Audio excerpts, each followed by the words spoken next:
প্রতিনিয়ত ছুটে চলা অসংখ্য যানবাহন আর মানুষের কোলাহল এখন নিবিড় পর্যবেক্ষণে রাখা হচ্ছে কন্ট্রোল রুম থেকে।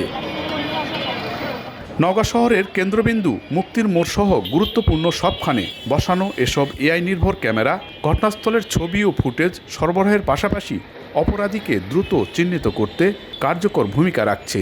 মোড়ে মোড়ে 4 থেকে 6টি করে লাগানো ক্যামেরায় এখন নিয়ন্ত্রিত হচ্ছে শহর।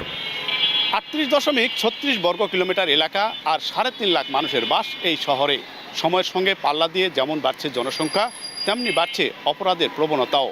তবে এবার অপরাধ নিয়ন্ত্রণে শহর জুড়ে নেওয়া হয়েছে প্রযুক্তির সর্বোচ্চ ব্যবহার। কোনো একটা বিপদ হলে সিসিটিভি ক্যামেরার মাধ্যমে অপরাধীকে শনাক্ত করতে পারবে, পাশাপাশি অপরাধীরাও বিপদে থাকবে, ভয়ে থাকবে। এআইসিসি ক্যামেরা যেটা ইনস্টল করা হয়েছে নওগাঁতে, যারা ব্যবসায়িক থেকে শুরু করে সবার জন্য খুব উপকারী। এই উদ্যোগটাকে আমরা আসলে একটু পাড়া মহল্লা যদি ছড়িয়ে দিতে পারতাম, তাহলে মনে হয় এই অপরাধ দমনে অনেকটা বড় ভূমিকা রাখে। যে কোনো অপরাধ দ্রুত শনাক্ত করে ব্যবস্থা নিতে বড় ভূমিকা রাখছে আধুনিক এই প্রযুক্তি। ফলে অপরাধ অনেক কমে আসবে বলে আশা পুলিশের। আর প্রযুক্তি নির্ভর এই নিরাপত্তা ব্যবস্থা দীর্ঘমেয়াদী টেকসই করা গেলে সাধারণ মানুষ ও ব্যবসায়ীদের নিরাপত্তা বাড়বে বলে মনে করছেন ব্যবসায়ী নেতারা। এগুলো কিন্তু পুলিশ মোড়ে মোড়ে দিয়েও কিন্তু সম্ভব না। তো সুতরাং এই এআই ক্যামেরার যে প্রযুক্তি নির্বিচ্ছিন্নভাবে কাজ হচ্ছে, এটা খুব আমার মনে হয় আগামী 1 মাসের মধ্যেই আমরা এটার শতভাগ সুফল পাব।